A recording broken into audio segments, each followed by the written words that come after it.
à tous, merci d'être là, devant cette vidéo. On aurait bien aimé la faire un peu plus tard, mais Jean Castex en a décidé autrement, puisqu'il a posé sur la table hier soir deux projets de loi, le 3713 et 3714, qui en fait sont des opportunités extrêmement intéressantes. On a reçu beaucoup de mails aujourd'hui, des coups de téléphone, de gens qui étaient au sans coup, il faut outré, en colère, il faut qu'on passe dans les médias, il faut qu'on secoue ciel et terre, etc. C'est vrai. Mais je crois qu'il est d'abord important de ralentir, de se calmer, de rester raisonnable et pragmatique, organisé, en lien et conscient. Ces projets de loi mettent sur la table l'idée du passeport sanitaire. C'est-à-dire l'idée que l'accès à des moyens de transport, l'accès à des activités, l'accès à certains lieux, l'accès au fait de se déplacer, le fait d'être isolé, y compris de force et de manière coercitive, vont être liés à l'acceptation de certains tests de dépistage, de certains traitements préventifs, curatifs, qui ne sont pas précisés, voire même d'un vaccin. C'est pas comme si on l'avait pas vu venir. Ça fait quelques semaines qu'on dit qu'il y a une concaténation de l'idée d'immunité artificielle. Je dis ce mot-là pour éviter d'être censuré par YouTube, vous avez bien compris. Il y a une concaténation de cette idée d'immunité artificielle et l'idée des droits sociaux. Concaténation nauséabonde, puisqu'il s'agit ni plus ni moins que d'une espèce de tyrannie sanitaire qui se met doucement en route. On avait appelé ça les Khmers blancs technosanitaristes, qui faisaient un rapt du contrat social de manière unilatérale. Bon, bah voilà, les choses sont claires, et encore une fois, la permaculture nous donne une possibilité. Le problème est la solution. Vous aviez des problèmes à réveiller votre entourage, vous aviez l'impression que les gens n'étaient pas conscients de ce qui était en train de se passer. Bah justement, ce projet de loi, posé sur la table de Noël, permet de rouvrir une discussion sur quel avenir on veut, quelle société on veut. Est-ce que permet aussi de réouvrir une discussion sur la gravité du virus lui-même? Est-ce qu'on veut une société où finalement c'est l'État qui décide de comment vous êtes soigné, de comment vous devez vivre en fonction de ce que vous acceptez ou non? Ou est-ce que finalement le problème sanitaire et de la maladie est un problème entre votre médecin et vous, quoi, et vous êtes partie prenante, où il y a votre consentement qui est en jeu, où les données de santé restent du domaine du secret professionnel? En l'occurrence, le secret professionnel vole en éclat dans ce projet de loi, puisqu'il est question que les ARS et l'assurance maladie puissent disposer de vos données de santé, y compris sans votre consentement. Donc là, on est vraiment sur transformer un problème en une solution, en une opportunité. Vous pouvez vous servir de ce projet de loi comme une ouverture de discussion, en rappelant les prémices. Les prémices sont très importants.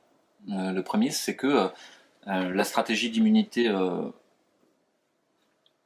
artificielle n'est absolument pas avérée, ni en termes d'efficacité, ni sur la transmission, ni sur les décès, ni même sur la protection individuelle, puisqu'elle n'est basée que sur les datas des firmes vaccinales elles-mêmes, qui évidemment sont partiales, et défendent leur bout de gras, et qu'en termes de sécurité, c'est-à-dire d'effets secondaires, on n'est absolument pas au niveau qui est requis dans la balance des bénéfices et des risques de cette stratégie-là, puisqu'il va s'agir de vacciner un certain nombre de gens qui sont en bonne santé, l'immense majorité, et donc on doit mettre le curseur de la sécurité au plus haut possible.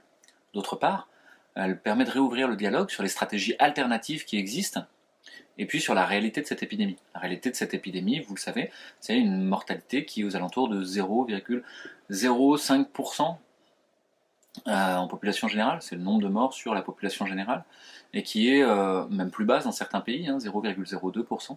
Et en termes de létalité, c'est-à-dire le nombre de morts sur le nombre de tests positifs, est aux alentours de 0,5% à 1 quand on est traité comme à l'IHU, à Marseille, ou à 2,1% quand on est traité autrement. Et c'est-à-dire qu'il y a toute une possibilité d'amélioration dans la logistique des soins, dans les traitements utilisés, à la fois préventifs, précoces, qui évitent la gravité, et tardifs. Il y a une possibilité de s'améliorer et d'éviter ce qui s'est passé effectivement, c'est-à-dire la saturation du système hospitalier et du système de réanimation. Mais parce qu'on a mal utilisé le système de soins de ville et les traitements à disposition. Alors ces traitements à disposition, c'est pareil, vous devez à votre famille, à votre entourage, à vos élus, le fait de les éclairer sur le fait que que ce soit la vitamine C, la vitamine D, l'hydroxychloroquine, le zinc, l'ivermectine, en fait, démontrent semaine après semaine leur efficacité. Et vous avez, on va le mettre dans les liens en dessous aussi, en même temps que le texte de loi, vous avez un site qui s'appelle C19 Study, qui fait une très bonne synthèse, en fait, des différentes études publiées et la méta-analyse de leurs résultats. L'autre chose, c'est que vous avez des raisons d'espérer. Finalement, ce projet de loi, il est là pour challenger, mettre au défi notre capacité à faire démocratie, notre capacité à influer en fait sur la décision politique de nos représentants. Ils nous représentent. Ce n'est pas le roi, ce n'est pas du droit divin ou de droit viral. Non, non, non, ce sont nos représentants. Et les Danois l'ont bien démontré puisque ils ont tapé sur des casseroles et ils sont descendus dans la rue pendant 9 jours consécutifs après le dépôt de ce projet de loi, et ils ont obtenu son retrait. Donc je crois qu'il faut avoir confiance dans l'état de droit, la démocratie, ouvrir un chemin de non-violence et de respect du droit, de retour au réel, rappeler la réalité de l'épidémie. 80% des gens qui sont morts de cette épidémie avaient une espérance de vie de moins de 1 an. C'est la réalité. Par contre, les effets collatéraux de la politique sanitaire, eux, sont très palpables et très réels. Beaucoup de gens ont demandé qu'est-ce qu'on peut faire. Vous remettre en lien, vous apaiser intérieurement et être convaincu que vous pouvez tenir un non. Si vous ne voulez pas d'immunité vaccinale, vous n'en aurez pas. Si vous ne voulez pas de ce projet de loi, il n'y en aura pas. C'est simplement ça. Vous êtes ceux que vous attendiez en fait. Nous sommes extrêmement puissants quand nous sommes en lien et quand nous mettons en mouvement.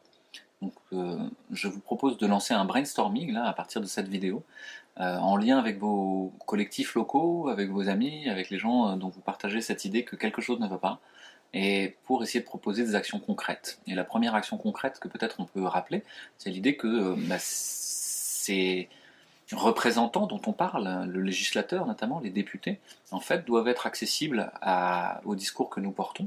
Et nous sommes justement au moment des vœux de fin d'année. C'est l'occasion rêvée en fait pour envoyer un courrier, pour un coup de téléphone, une rencontre, un courriel réexpliquant d'un côté la gravité de la maladie, ses traitements potentiels, les stratégies potentielles, et de l'autre côté le dérapage totalitaire que représente ce projet de loi. Et puis de discuter quelle société veut ce législateur qui vous représente, ce maire, ce directeur d'école, ce chef de gendarmerie ou choses comme ça. C'est justement l'occasion d'utiliser ces textes pour aller secouer les corps intermédiaires de notre société. Merci à tous, bonne soirée, bon courage pour ce moment-là, et passez de bonnes fêtes de fin d'année. Profitez-en en fait, éteignez la télé, éteignez votre téléphone portable, sauf pour appeler les gens que vous aimez. Prenez soin de vous-même, prenez soin des gens autour de vous, que vous aimez et que vous n'aimez pas. Prenez soin du monde autour de nous. Et puis partagez tout ce que vous avez compris dans une optique non violente, comme celle de Gandhi ou de Martin Luther King, qui nous amène à une puissance inébranlable en fait, et à une capacité de transformer le réel absolument incommensurable, je vous assure. Et nous irons jusqu'à la victoire.